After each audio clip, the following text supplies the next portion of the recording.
Amen. Voici le jour que le Seigneur a fait.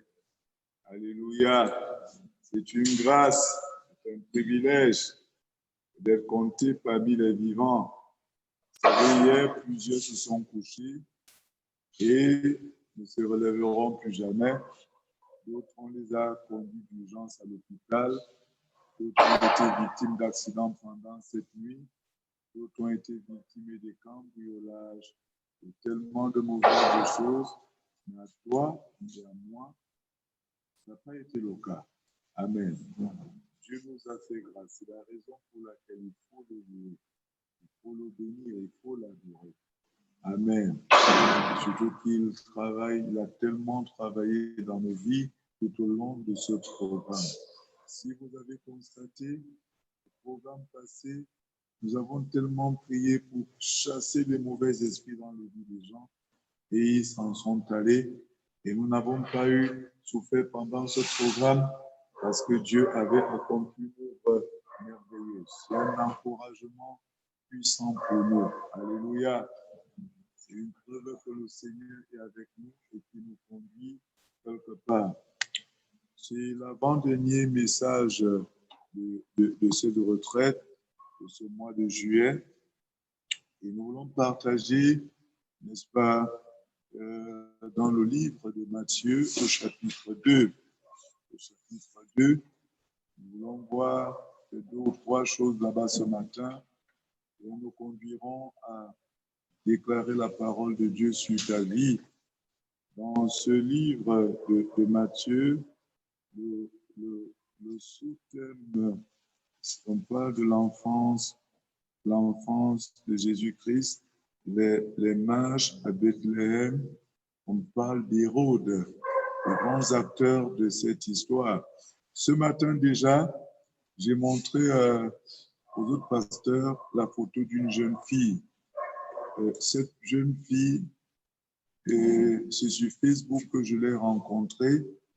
Je lui ai prêché et elle m'a souvent rendu visite ici. Alors, je leur ai montré, elle est comme une blanche, une métisse, cette jeune fille. Et lorsqu'elle est née, me dit-elle, on a dit à sa maman que tu as accouché une étoile, mais elle sera un tonneau vide. Rien de bon ne sortira d'elle. Quelle parole terrible. Quelle parole terrible sur cette jeune fille extrêmement belle. Mais on a dit, tu as accouché une étoile, mais tu ne jouiras pas de cette étoile. Un jour, elle avait son anniversaire. Je lui ai donné 5 000 paires de cachets de champagne. Elle s'est mise à pleurer. Elle dit qu'il est difficile que quelqu'un lui donne quelque chose, que vraiment c'est comme une surprise. Quand elle te raconte son histoire, c'est viol sur viol. Elle te dit qu'elle passe en route. Quand on te dit qu'elle est une fille, que quelqu'un lui adresse la parole, tout ce qui vient verser, ce n'est pas pour la violer. Elle m'a raconté des choses. Tu es resté comme ça là. Même pour manger, parce que les hommes sont restés, ils ont dit ce qu'ils ont dit. Tu as accouché une étoile, mais ça sera un tonneau vide. En patois, ils ont utilisé une expression en patois puisqu'elle est même de mon village. Donc, je voudrais parler ce matin pas des choses qui n'existent pas, ce qui est biblique et l'histoire de cette jeune fille. Et il y en a comme ça là, de plusieurs, et même peut-être de ton histoire, toi qui m'écoutes. L'une des choses ici que nous allons voir, comme je l'ai dit, 3 ou 4 choses, et on sera en train de prier. Ici, dans Matthieu chapitre 2, à partir du verset 1, la Bible nous dit, Jésus étant né à Bethléem, en Judée, au temps du roi Hérode, voici des mages d'Orient arrivèrent à Jérusalem et dirent, où est le roi qui est né,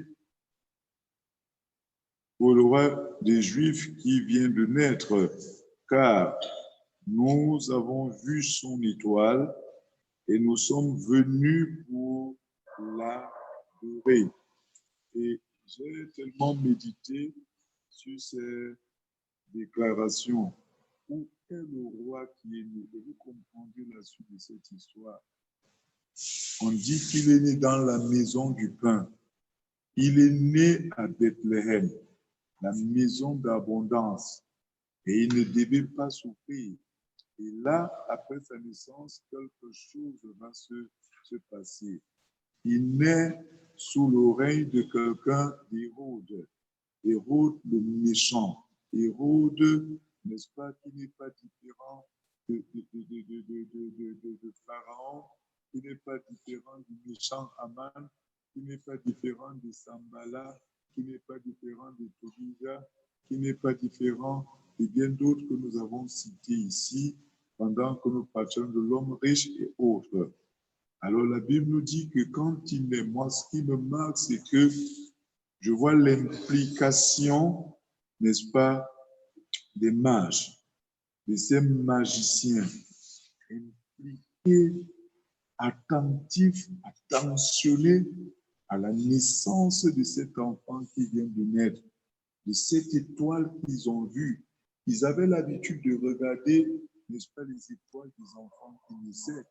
Mais cette étoile-ci était différente de toutes les autres qu'ils avaient vues précédemment. Et ils disent que maintenant, donc, nous allons faire aller vers cette étoile-ci. Et en lisant l'histoire, nous allons comprendre tellement de choses qui se sont passées autour de cette histoire. Et là, du coup, ils voient l'étoile briller et ils disent, où est le roi qui vient de naître? Ils connaissaient, personne ne leur a dit que c'était un roi. Non, ils connaissaient. Tout comme je parlais tantôt de cette jeune fille en introduction. Et cela est aussi valable pour chacun de nous. Je vous assure. Il dit, nous avons vu l'étoile. Où est le roi qui vient de naître? En d'autres mots, Dieu, ça confirme, n'est-ce pas, que Dieu nous a accouchés, nous a créés pour être à sa ressemblance, à son image. Et si nous sommes à l'image du roi des rois, à sa ressemblance, donc nous naissons, nous sommes des princes et des princesses. L'enfant du roi, c'est un petit roi. L'enfant du lion, c'est quoi? C'est un lionceau, n'est-ce pas? Et il est tout aussi dangereux que le lion et il mérite du respect par tous les animaux. Donc nous avons vu l'étoile et nous sommes venus pour l'adorer. Nous sommes venus pour adorer l'étoile. Nous sommes venus pour adorer l'étoile. C'est l'étoile qui veut l'adorer. C'est l'étoile. En d'autres mots, c'est le dépôt, la grâce que Jésus dépose en toi qui est source d'attraction. Elle est source d'attraction. Dieu n'a pas créé un homme au hasard, un homme qui soit vide, nul, non. Non. Mais l'action du diable, c'est de détruire les étoiles. Quand nous lisons la Bible, on te dit que tout ce que Dieu a créé est bon. Alors vous pensez que le Dieu bon pouvait créer les Mongols, les enfants qui n'ont ni sang ni queue, les hommes qui sont nés aveugles, qui sont nés aveugles, qui sont nés sourds-muets. Quand Jésus venait leur redonner la parole, c'est pour dire quoi? Il dit, le diable a attaqué ces enfants dès le ventre de leur mère, leur a volé l'usage de la parole dont Jésus venait pour restituer, pour remettre ce qu'il avait fait. S'il leur redonnait la parole, ça veut dire qu'il n'était pas en opposition à lui-même. S'il leur redonnait la vue, ça veut dire que dans son plan, ce n'était pas ça au départ, c'est quelque chose qui s'est produit. Amen. Donc, quand Jésus a pris le temps de nous créer, ce n'était pas pour que nous soyons, il n'a pas créé des choses aussi bizarres, il a pris son temps. Nous sommes un projet divin. Il a mûri la réflexion en te créant, en me créant.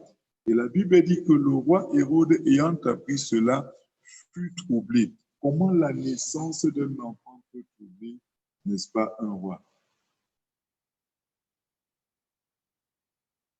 Je vous dis en vérité,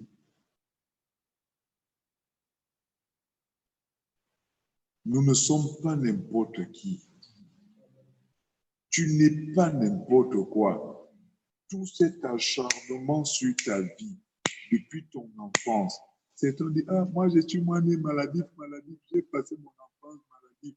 Ce n'était pas toi le problème. Le diable a juste vu ce que Dieu a mis en toi et c'est ce qu'il a combattu. Moi-même, je vous l'ai souvent dit, c'est Dieu qui ne m'a pas laissé devenir fou parce que j'ai été malade correctement. J'ai été malade correctement au point où mes études ont dû s'arrêter seulement parce que j'ai été premier dans ma classe cette année-là, parce que j'ai eu 16,97 de moyenne. Au deuxième trimestre, c'était suffisant pour qu'on me rende malade. Le diable a vu que si je laisse l'enfance continuer, il va être brillant. Je dois l'anéantir. Vous pensez aujourd'hui que qu'est-ce qu'il anéantissait? S'il me rendait pour qu'est-ce qu'il anéantissait? C'est ce travail que je fais ici aujourd'hui. Il était sur le point d'anéantir. Lorsque tu es né, ce sataniste-là que tu as envoyé pour te dévierger, tu penses qu'est-ce qu'il était en train de faire? C'était pour un temps comme celui-ci, pour t'empêcher d'être marié, pour t'empêcher d'avoir les enfants. Je connais plusieurs filles, une de mes filles. Lorsque elle est journaliste, elle était témoin de Jéhovah, celle-là, lorsque elle a cru sa délivrance a pris du temps. Et celui qui la possédait, c'était un puissant rosicrucien franc-maçon, où le gars disait que j'ai passé le temps à lui donner mon argent. Hein? J'ai pris son étoile. Et il n'avait jamais couché avec elle. Et il lui donnait énormément d'argent. Dès qu'il venait donner de l'argent, il donnait de l'argent. Et c'est comme ça qu'elle aussi, elle était contente. Elle a trouvé quelqu'un. Et elle a acheté, il a été rassuré qu'elle ne puisse jamais se marier, qu'elle ne puisse jamais avoir des enfants. Et comme elle a créé aussi un âge avancé, jusqu'à là où je parle, Dieu l'a délivrée, mais elle n'est pas mariée, elle n'a pas d'enfant. Elle ne peut pas aller. Parce que là, elle va déjà les 50 ans, c'est même pas un peu plus de 50 ans, elle doit avoir un peu plus de 50 ans au jour d'aujourd'hui. Hein? J'en connais une autre. Il a fallu prier. Elle y passe vraiment. Quand j'ai connu cet homme-là, hein, quand on faisait l'amour, je disais que non, c'est seulement sur mon ventre. Excusez-moi de le dire comme ça, c'est sur mon ventre qu'il éjaculait. Et quand il éjaculait, il frottait le sperme partout sur mon ventre et tout. Aujourd'hui, pas moyen d'avoir des enfants.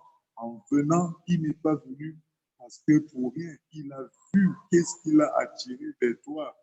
Donc, certains sont comme ça, des qui ont été détruits dès le bas âge. Cet homme qui t'a violé dès le bas âge, avec toutes les femmes qu'il y a, comment expliquer qu'on viole un enfant de rien du tout?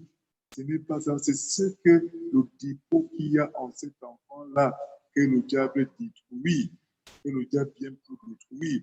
Posez-vous la question, pourquoi Jésus peut dire dans 1 Jean 3,8 que le Fils de l'homme a paru pour détruire les œuvres du diable? Et on l'a vu tout au long de son ministère, les détruisant dans la vie des gens. Est-ce que vous voyez des personnes qui ont reçu un mauvais argent et cet argent-là, le diable a vu qu'il devait être milliardaire, il est venu à son argent diabolique a mis entre leurs mains depuis qu'ils ont reçu un certain tout ce que tu fais entreprendre, n'est-ce pas, ce n'est que échec sur échec sur échec sur échec. Comment expliquer ces rencontres que nous avons souvent eues? C'est-à-dire que dès que tu entres en contact avec une personne, et immédiatement, il y a un chamboulement dans ta vie négative, succession des événements malheureux. Et j'en ai encore vécu la semaine du 26 mai 97. Nous sommes en plein assemblée à quoi? Lorsqu'un sataniste vient à l'église, un lundi, je ne prierai jamais. quand il vient, comme le mardi, un truc comme ça, on avait réunion des jeunes. Et quand il vient, il s'est dirigé vers moi. Il avait un sac bizarre. Il est venu s'asseoir à côté de moi à l'église. Et pendant que la réunion se poursuivait, il me distrayait, me posait des questions de genre, tu fais quoi dans cette assemblée?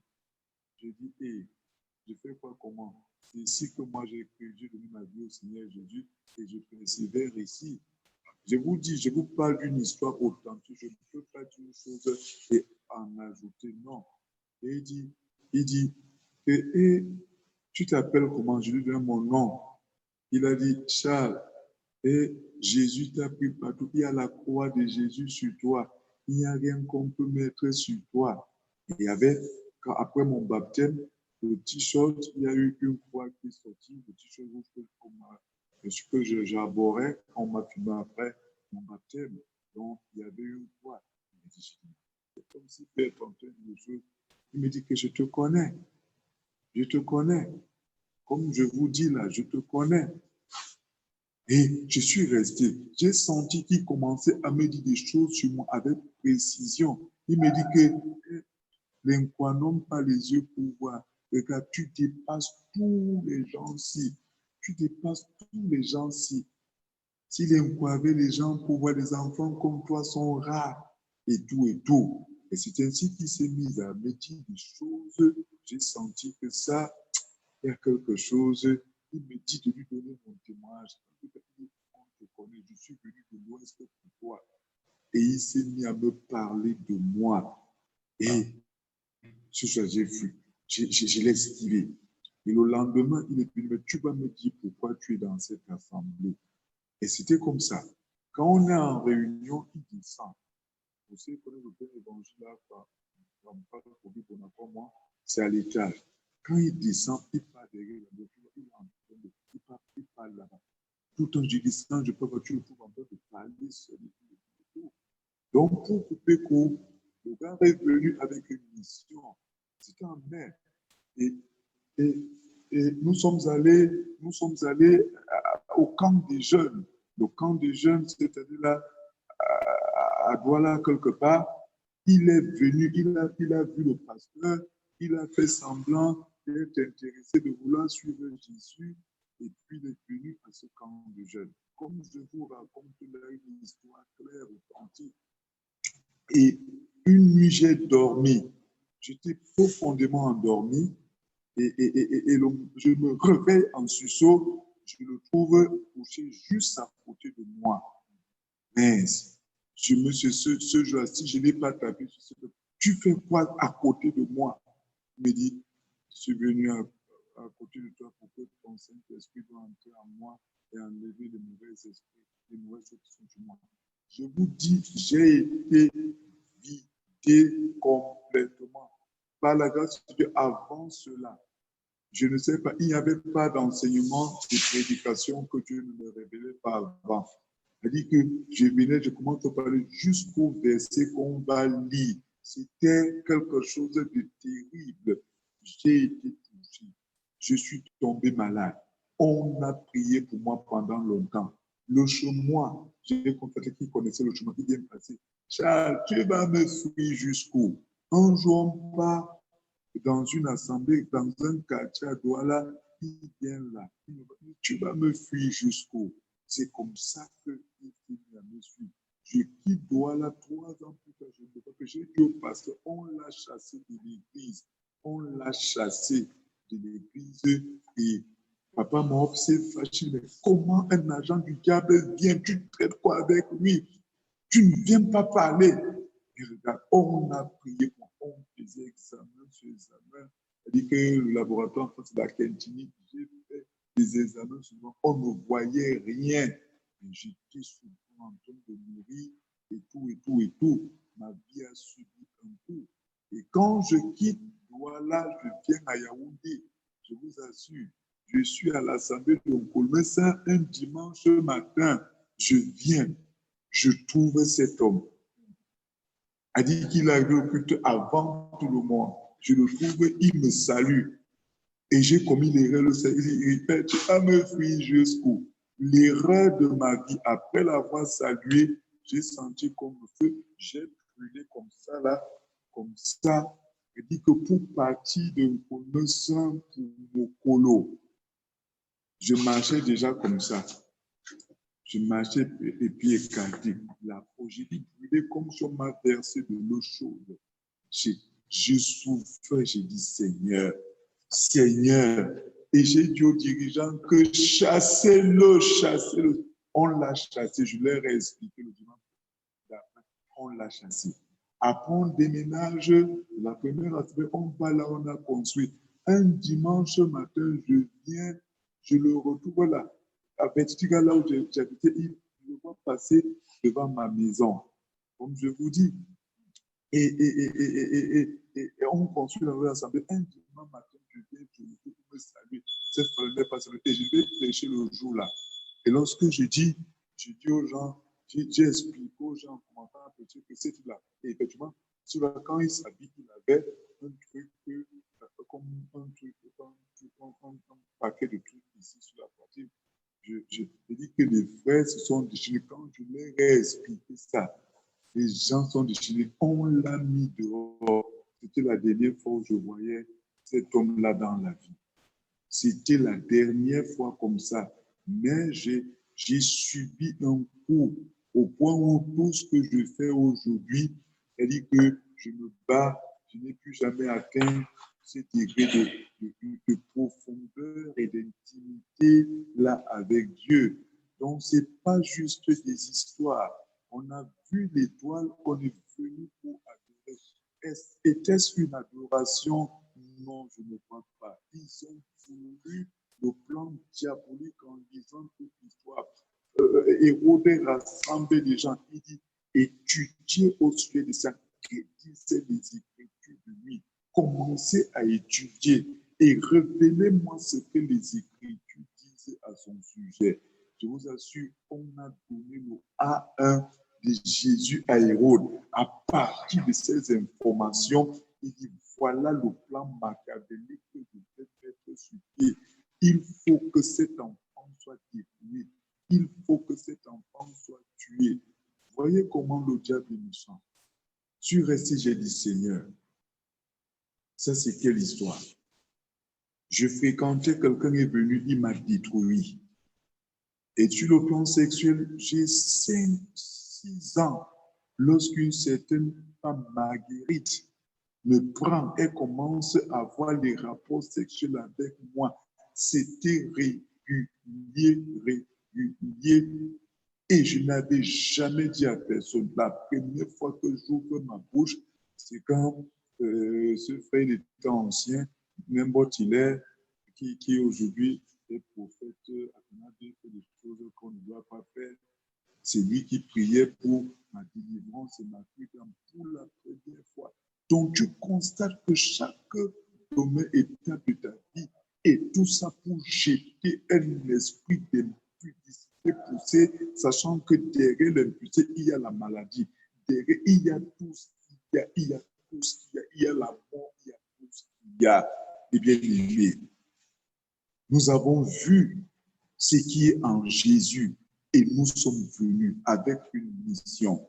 Donc, tous les combats auxquels tu es exposé, soumis là, c'est à cause de ce que Dieu a déposé en toi. Regardez quand Anne devait accoucher, parce que le monde des ténèbres voyait que l'enfant qui sortira, ça sera quand même appelé un Samuel.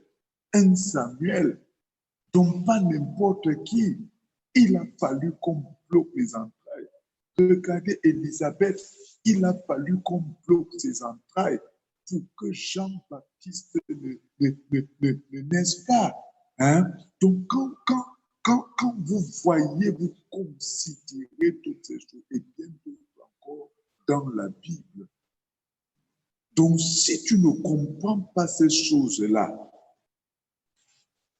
tu seras malheureux. Preuve que Dieu t'a appelé dans les affaires, c'est que quand tu as commencé, tout allait bien. Il t'a donné l'idée et tout ce qu'il fallait. Mais le diable vient, il voit la gloire qui t'attend. il décide de détruire. Vous voyez, c'est parce que tu étais appelé à être grand. Il détruit qu'il te dit, maintenant que j'ai détruit, viens, je vais entrer dans ma loge, entre dans mes choses pour être ce que tu ne vas pas, ce que tu avais déjà dit que tu vas être. C'est ça, quand il a vu l'étoile de Jésus, il a dit, prosterne-toi et adore-moi, je vais te donner tout ce que tu as. Est-ce que ça appartient déjà à Jésus? Est-ce que Dieu t'a appelé pour être équilibré, pour être équilibré financièrement, matériellement, socialement? Oui. Et c'est lui qui vient qui détruit, c'est lui qui vient qui retarde ton avenir, c'est lui qui vient qu'après commence à te faire des propositions. Donc, lorsqu'il y a des moments comme ceux-ci, où Dieu nous convoque à venir prier, frère, ne prends pas ça à la légère. Si tu ne réalises pas l'ampleur, c'est-à-dire que des dégâts que le diable a causés, c'est lorsqu'on a fini, tu fais une bonne lecture des dégâts que le diable a causés dans ta vie, que tu peux prendre le genre de décision de Néhémie pour rebâtir. Tu es l'instrument principal qui peut essayer de rebâtir ta vie. Ne te décourage pas. Vous voyez, oui, j'ai été touché. Je ne dois pas rester là pour m'apitoyer. C'est pour ça que je dois me lever davantage pour prier, pour prier. Souvent, quand on dit que tu es un homme de prière, on ne sait pas pourquoi tu pries. Et si tu dors, tu seras misérable. Le diable a vu ce que là où Dieu me conduisait, il n'a pas attendu que j'ai beaucoup de temps dans la foi pour m'abattre. Non, il est venu, paf, il faut que j'en finisse avec cette pensée. Parce qu'il sera en danger. Et je voudrais te dire, le retard que le diable a causé ne signifie pas que tout est fini. Non. C'est pendant des moments comme ceux-ci, quand Dieu te parle, si tu crois en sa parole, c'est pour te dire que si je l'ai fait pour tel, je suis capable de te restaurer. Laisse-moi te dire, si Dieu avait dit que tu vas être multimilliardaire sur la terre-ci, ce programme-ci peut être un élément déclencheur où Dieu va te connecter à des personnes que toi-même tu vas rester, tu vas te demander, l'affaire là même ça a commencé comment? Si Dieu a dit que tu seras multimillionnaire, frère, rassure-toi, il va te connecter à des personnes, il va même t'inspirer sur une chose, à dire que celle que tu vas commencer à faire, derrière laquelle son projet dans ta vie va s'accomplir. Écoute-moi, si tu as dit que tu vas te marier, tu auras des enfants, qu'est-ce que 50 ans? Qu'est-ce que 60 ans? Ça ne veut rien dire. Le même Dieu qui avait prévu que Sarah aura des enfants, il a laissé le diable, a dit qu'épuisait toutes ses cartes. Le diable s'est fatigué. Il a laissé Élisabeth pour venir, il dit, mais ça, tu as fini, non? Là où tu avais déjà mis le point final, donc. Élisabeth, Sarah, parce qu'elles étaient plus âgées que les ânes et autres. Viens, je déclare maintenant que Jean-Baptiste, celui qui va, n'est-ce pas, ramener les cœurs de plusieurs au Père, entre maintenant dans ton ventre. Et rassure-toi qu'il y a un Jean-Baptiste que Dieu prépare à mettre dans ton ventre. Il y a un Jean-Baptiste, il y a un mari glorieux, heureux, que Dieu prépare pour toi. Si je vous dis, ma maman qui a décidé de se tourner vers le Seigneur, elle aura 66 ans le 20 août, mais le 16 mai, je crois le 18 mai dernier, elle se marie et à quelqu'un de très, très, très, très bien. Elle s'est mariée légalement. Vous comprenez? Là, tu es là. Tu n'as même pas encore 55 ans que tu as déjà pleuré jusqu'à les larmes ont séché. Non, crois seulement. Crois seulement. Un mot vainqueur s'apprête et a même déjà été relâché pour toi. Dieu n'a jamais menti. Tu peux écrire une histoire. Dis au Seigneur, les actes des apôtres ne sont pas finis. Mon nom doit être écrit. On doit parler de mon histoire. A dit que reconsidère maintenant tes voies. Change tes pensées. Entre pleinement dans la pensée de Dieu. Et lorsque tu te vides totalement de tous ces mensonges. Alors là, tu pourras donc adorer Dieu en esprit et en vérité. Lorsque tu redeviendras conscient qu'il y a quelqu'un qui combat pour toi, il a juste laissé le diable faire, mais pendant qu'il le laissait faire, il tenait sa vie. Moi, pendant cette période sombre de ma vie, la première fois où on m'amena chez un marabout, ce fut quelque part à Bafia, là-bas, là, dans une brosse, c'est autour d'un grand baobab qu'on vous amène tout au long de la nuit pour faire ce traitement diabolique où les gens ont des os déjà, des ossements humains.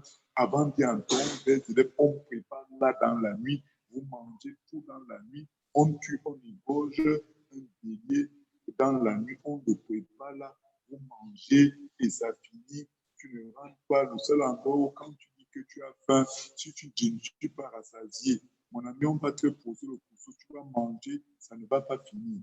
Tu manges, et là-bas, c'est amande sur amande sur amande. Donc, j'ai vu des choses horribles. On m'a conduit. Je sors de là un jour, ma gorge rentre, je ne fais que tirer ma tête comme ça. Si on tire ma tête et une boule ici, là, derrière mon pied droit, Dieu m'a délivré. Je ne le connaissais pas, il m'a délivré. On m'amène dans le Donga Mantoum. J'ai un marabout terrible. J'ai m'a fait boire une chair qu'il mettait sur la paume de sa main. Il n'y avait pas des asticots, mais ça bouge, mis dans une eau chaude, dans de l'eau tiède, tournée. Tu vois la mauvaise odeur, ma bouche est restée pourrie pendant des jours. J'ai dit, je n'ai jamais vu une chose aussi affreuse. Tu vois, Dieu me protégeait. On m'a mené partout, parce qu'on cherchait ma guérison. Dieu me protégeait. J'ai fait 10 ans intenses. La nuit, tu vois, les morts qui viennent te prendre, qui viennent te prendre pour t'amener. Dieu me protégeait. Mais avant ça, pour qu'on efface complètement mes études lors d'un enterrement, on prend une de mes grands-mères, dit, OK, comme ta tante elle m'appelle secrètement, tu vas acheter un format, un bic. Tu pars dans la cuisine de ta grand-mère, tu cherches un morceau de bois qui a brûlé, qui est resté petit. Une pièce, dis à ta mère, tu donnes, elle a demandé à maman une pièce, c'est 10 francs de 100 francs, c'est plus pourquoi. Dit qu'on va faire un paquet, que je mette ça dans mon blouson pour que ça garde ma chaleur. Et elle va, quand on va vouloir en tirer, elle va m'appeler pour venir lui donner. Et puis, elle va entrer avec ce papier, elle va porter plainte et tout. Elle va raconter un tas d'histoires. Et c'est ce que j'ai fait. Vous voyez que tu sors les choses de toi, la chaleur, on met dans un cadavre, on ferme le cercueil. J'ai vu ma tante là toute la nuit qui venait me prendre. Elle dit que c'était comme ça que je souffrais, je mourais. Donc, tout ce que le diable fait, c'est pour te détruire parce qu'il sait ce que Dieu a déposé en toi. Donc, lève-toi dans la prière. Ne dis pas que j'ai déjà prié. Ne dis pas que non. Prie et prie et prie jusqu'à ce que ce pourquoi Dieu t'a appelé arrive. Et après tout ce que Dieu m'a montré que je vais faire, il va faire avec moi. Je le prie intensément parce que quand ça va commencer, le monde entier va le savoir. Il va le savoir. Et le diable ne va pas croiser les bras. Ton étoile peut briller encore. Et il a refait briller mon étoile. Et je travaille pour ma restauration totale. Donc ne t'inquiète pas. Et je voudrais que tu pries ce matin avec plein de confiance